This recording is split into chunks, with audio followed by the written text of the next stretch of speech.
Baik,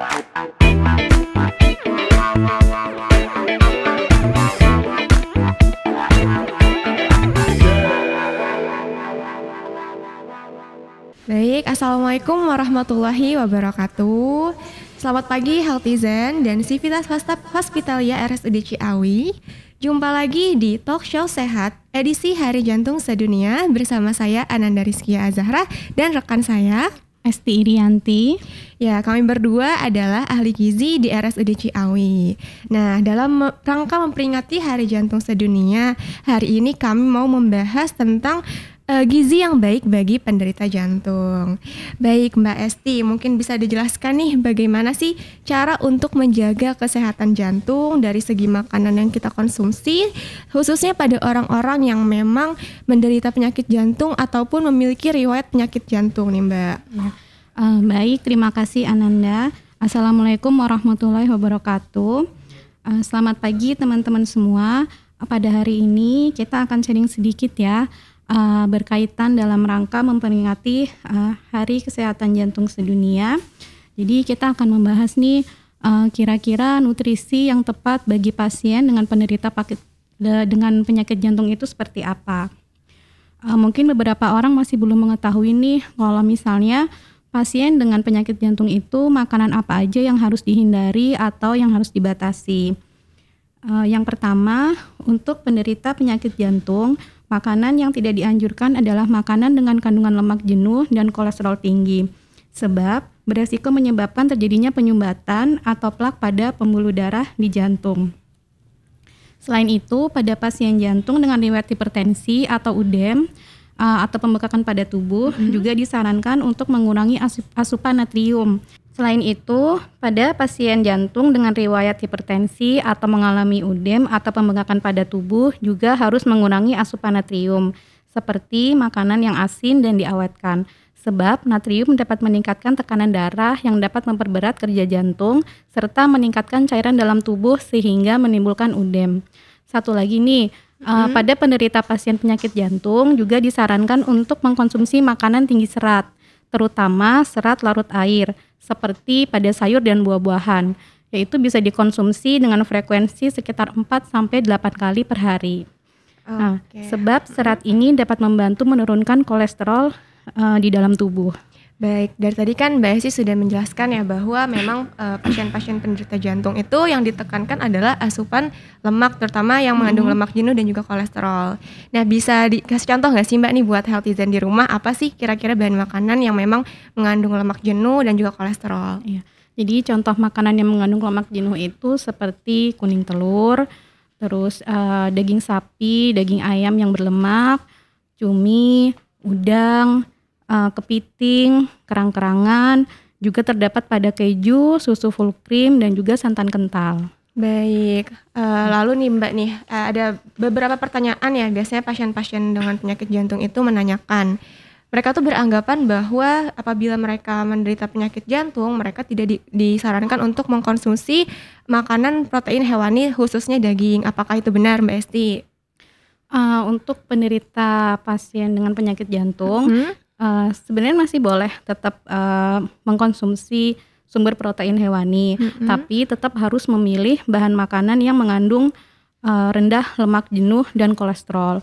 Yaitu bisa mengkonsumsi putih telur, ayam tanpa kulit, daging sapi mungkin bisa dipilih yang bagian khas dalam, terus ikan segar, boleh ikan laut, boleh ikan tawar, dan susu rendah lemak. Nah, dan perlu diperhatikan frekuensi dan kuantitas atau jumlah yang dikonsumsi. Misalnya, konsumsi daging ayam itu bisa sebanyak 1-3 kali per minggu. Kalau daging sapi 1-2 kali per bulan, dan sekali makan itu hanya 1 porsi. Oke, jadi sebenarnya masih diperbolehkan ya untuk konsumsi protein hewani, hanya saja tadi memang harus memperhatikan adalah dipilih yang memang rendah lemak seperti ayam tanpa kulit, terus juga daging kalau bisa yang khas dalam, seperti itu ya Mbak ya. Dan juga lebih ditekankan pada metode memasaknya gitu ya. Oke. Nah, ada lagi nih Mbak pertanyaan, semisalkan untuk penggunaan minyak itu sebenarnya masih diperbolehkan nggak sih Mbak? Boleh selama tidak melebihi dari kebutuhan, yaitu sekitar 4-6 sendok makan per hari. Dan minyak yang digunakan sebaiknya menggunakan jenis minyak kelapa atau minyak jagung, minyak wijen, minyak zaitun, atau minyak canola. Karena minyak-minyak tersebut itu mengandung omega 3 dan 6 serta antioksidan seperti vitamin E yang dapat membantu menurunkan kadar LDL atau yang kita kenal dengan lemak jahat ya, dan mempertahankan kadar HDL atau lemak baik. Yang baik. Oke. Ada pertanyaan lagi nih yang biasa ditanyakan oleh pasien-pasien jantung, yaitu boleh nggak sih pasien-pasien jantung itu konsumsi kopi ini Mbak? Oh gitu ya. Sebelumnya yang seperti kita ketahui bahwa kopi itu mengandung kafein yang di dalamnya juga mengandung antioksidan yang ternyata bila dikonsumsi mempunyai manfaat jangka panjang, yaitu dapat menurunkan resiko menderita penyakit jantung. Oh gitu. Tapi ini berlaku untuk orang sehat ya, untuk yang normal tanpa mengidap penyakit jantung. Nah, oleh karena itu, bagi penderita jantung yang sebelumnya mempunyai kebiasaan mengkonsumsi kopi, harus memperhatikan frekuensi dan komposisi, seperti tidak mengkonsumsi lebih dari 3 kali sehari, dan tidak menggunakan bahan tambahan seperti susu atau creamer. Oke, jadi masih diperbolehkan ya. Jadi kalau misalkan pasien-pasien yang memang udah kebiasaan nih ngopi, terus kan kalau misalkan kita suruh langsung berhenti kan biasa susah ya Mbak ya. Jadi memang bertahap ya. Jadi kita kurangin misalkan yang biasanya sehari 3 kali jadi 1 kali aja. Karena ada yang kelupaan nih. Kenapa konsumsi itu harus dibatasi? Tadi kan kalau jangka panjangnya dia bisa membantu mengurangi resiko penyakit jantung. Nah ternyata kafein itu juga mempunyai efek jangka pendek atau jangka sementara yang mempengaruhi kerja jantung, seperti meningkatkan tekanan darah dan meningkatkan denyut jantung. Nah, oleh karena itu tadi kenapa harus dibatasi konsumsi kopi bagi penderita jantung. Oke, tadi kita udah ngebahas seputar konsumsi lemak, kemudian juga tadi kopi. Nah, tadi di awal Mbak Esti sempat mention nih tentang konsumsi serat gitu ya. Betul. Tadi disarankannya adalah serat larut air. Nah, bisa kasih contoh nggak sih Mbak, serat larut air itu apa aja? Serat larut air itu sebenarnya seperti yang sering kita konsumsi sehari-hari ya. Contohnya seperti oat, wortel, brokoli, pisang, ubi, kacang merah, jeruk, alpukat, atau stroberi. Jadi sebenarnya mudah didapat sih. Jadi seharusnya sih bisa dikonsumsi. Oke. Nah yang terakhir nih Mbak, yang mungkin banyak pasien-pasien yang keliru ya, yang beranggapan bahwa kalau misalkan menderita jantung itu tidak disarankan untuk berolahraga karena khawatirnya denyut jantungnya akan meningkat. Nah sebenarnya masih boleh nggak sih Mbak untuk olahraga sendiri? Nah bagi penderita jantung sendiri sebenarnya tetap boleh melakukan olahraga yang ringan seperti senam jantung, berenang, lari pagi, bersepeda atau yoga. Tapi tetap disesuaikan dengan kemampuan fisik tiap individu. Nah, manfaat olahraga bagi pasien jantung itu antara lain meningkatkan daya tahan tubuh, menguatkan otot, menurunkan berat badan terutama bagi yang obes atau overweight dan menjaga tekanan darah. Baik, Mbak Esti. Tadi kan kita udah ngebahas seputar konsumsi protein hewani. Nah, kalau untuk protein nabati sendiri nih seperti kacang-kacangan, karena kebetulan waktu itu juga pernah nih ada yang bertanya apakah pasien-pasien jantung itu boleh konsumsi kacang-kacangan atau enggak gitu, Mbak? Kalau untuk protein nabati sendiri terkait dengan kacang-kacangan sebenarnya memang tetap boleh dikonsumsi. Cuman ada beberapa memang yang harus dihindari. Kalau untuk protein nabati ini seperti kacang mete dan kacang Bogor. Kacang mete dan kacang Bogor ya. Jadi selain itu masih nggak apa-apa untuk dikonsumsi ya Mbak ya? Masih boleh dikonsumsi. Oke. Terus tadi kan juga sempat ngebahas ya kalau misalkan memang harus perhatikan juga konsumsi serat gitu ya. Dan ya seperti yang kita tahu kan serat itu banyak terkandung di sayuran dan buah-buahan.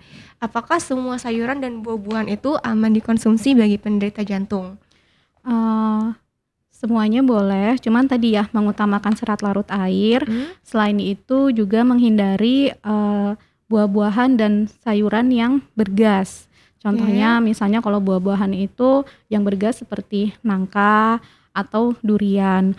Kalau untuk sayur yang dihindari itu seperti kol, kembang kol, kubis, sawi. Karena makanan yang bergas itu nanti dikhawatirkan akan menimbulkan asam lambungnya naik ya, biasanya seperti itu, terus menimbulkan rasa nyeri atau tidak nyaman di ulu hati. Oke, jadi memang kebanyakan ya pasien-pasien jantung memang suka ada keluhan juga di perut ya. Betul. Jadi memang lebih baiknya untuk menghindari makanan-makanan sayur dan buah-buahan yang bergas yang tadi sudah disebutkan ya. Oke, baik. Sekali lagi terima kasih Mbak Esti atas sharing hari ini, semoga bermanfaat ya.